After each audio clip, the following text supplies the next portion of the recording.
در این جلسه آموزش طراحی بلستر شخصی سازی شده برای نرده در روید رو خواهیم داشت. پس تا انتها با من همراه باشید.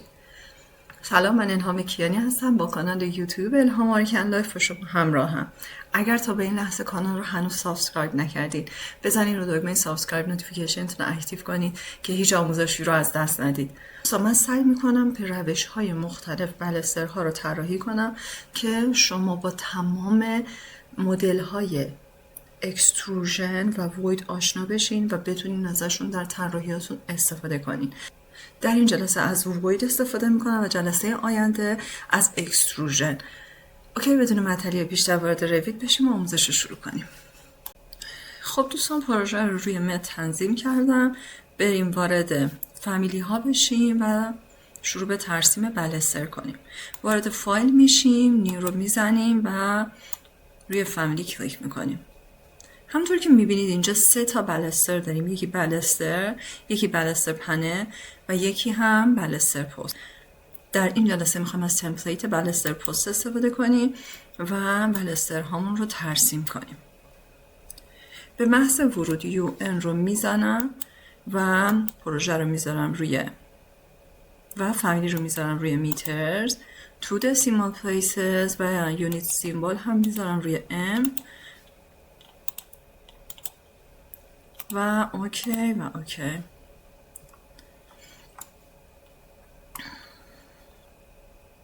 بلافاصله بعد از باز کردن بلستر 3 تا نما برای ما باز میشه. یکی ویو که 3D، یکی رف لول که پلان مقطعمونه و یکی هم که نمای لفته یا ویو چپ. از همین ابتدا ما 4 تا ورک پلین در اختیار داریم که ارتفاع بلستر رو خود روید به صورت پیشفرض به صورت پارامتریک در آورده. این ورک پلین سنتر لفت رایت، این ورک پلین تاپه و این هم ورک پلین تاپ آف پست. ما طراحی رو از همینجا شروع میکنیم. وارد تب کرییت میشیم و از اینجا میزنیم روی رف پلین و پیک رو میزنیم با فاصله حدوداً 10 سانت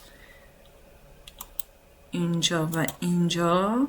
2 تا رف پلین جدید پیک میکنیم.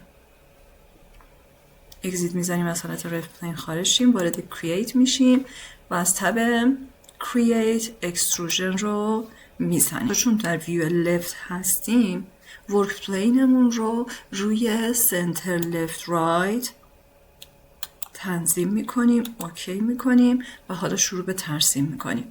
میخوام اینجا یه دونه اکستروژن بکشم برای پایش که به این خطوط وصلن. برای اینکه به خطوط رف پلینمون وصل باشن کافیه که روی این علامت قفل بزنیم و شکلمون رو به رف پلین ها قفل کنیم. حالا کاری که میکنیم اینه که دیمنشن رو میزنیم از روی خط سنتر شروع بشه. این رو میذاریم روی بر فرض مثال 8 هم.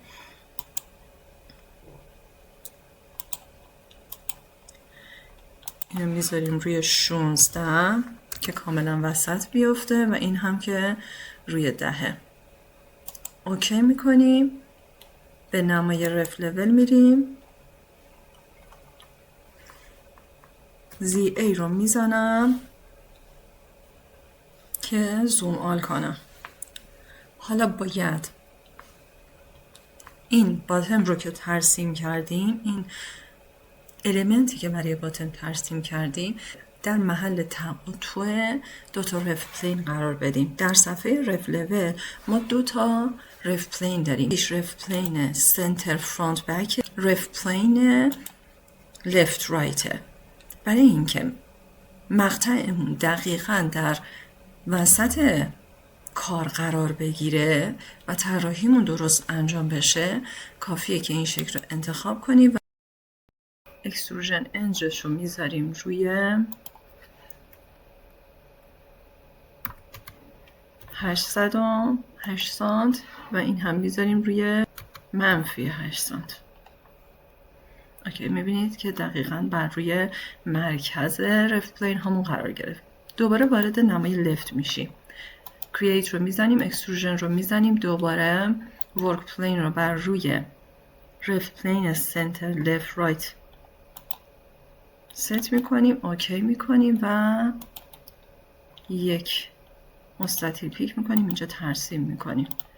این رو بر روی ورک پلینمون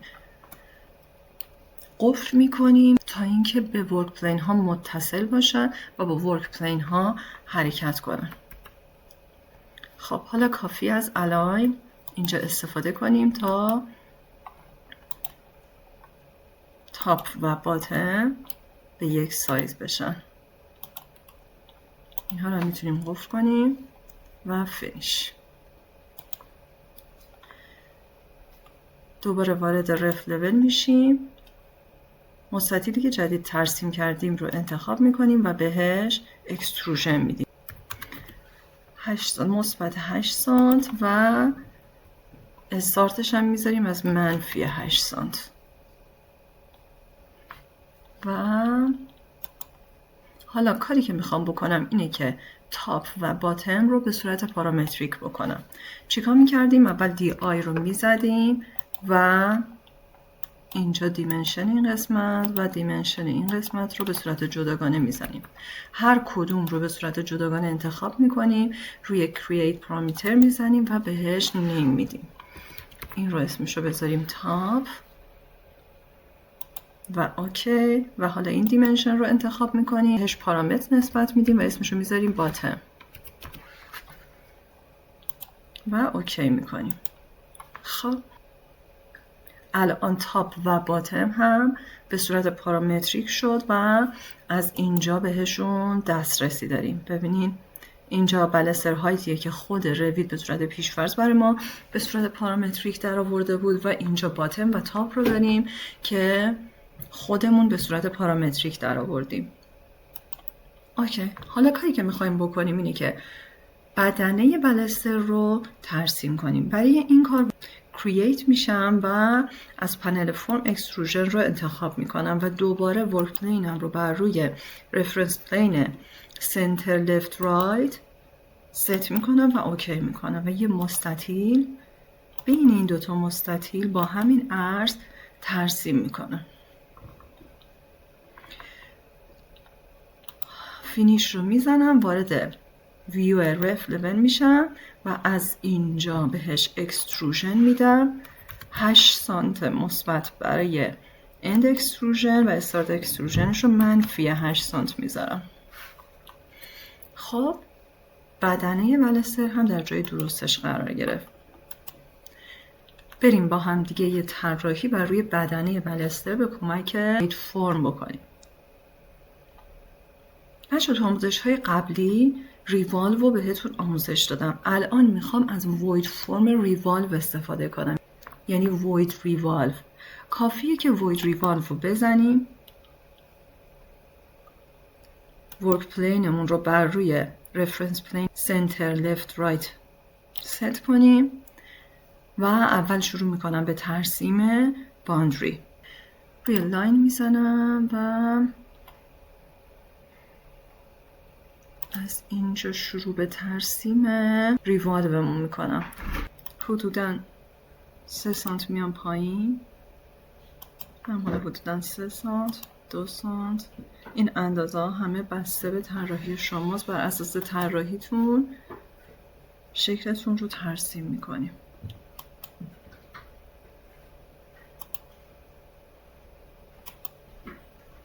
و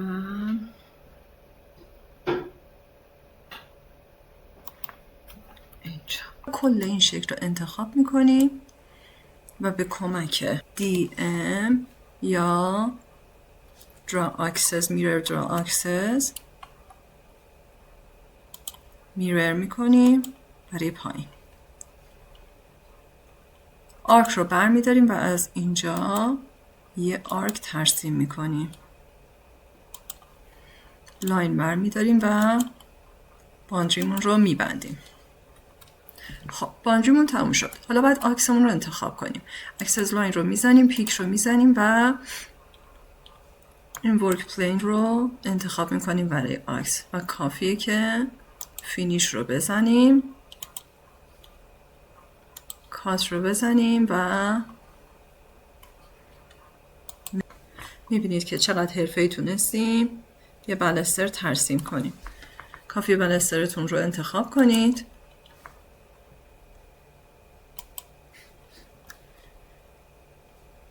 بعد هر کدوم از قسمت های بلستر رو با هم دیگه جوین کنید، تاپ و بدنه و باتن رو. ببینید الان یک شکل واحد شد. حالا انتخابش میکنیم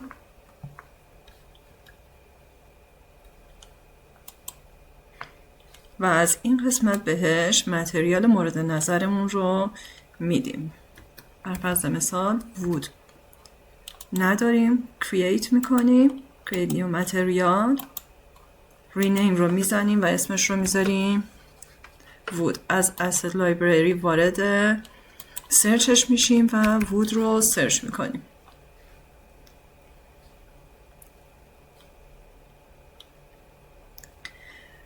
خب این اوک رو من انتخاب میکنم، بهش نسبت میدم، اپلای میکنم و اوکی میکنم.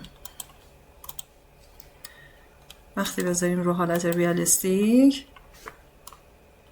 طرحمون رو خواهیم داشت. در این مرحله شما کافیه لود کنید داخل پروژه و ازش بهره مند بشین. بچه‌ها قبل از اینکه لود کنید داخل پروژه، به خاطر اینکه به راحتی بتونید فامیلی هایی که میسازید و شخصی سازی میکنید پیدا کنید، یه کنترل اس بزنید و در جای مد نظرتون سیوش کنید.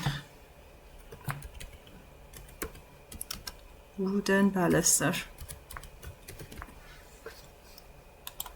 یه دونه بکاپ براش میذارم، اوکی میکنم و سیو.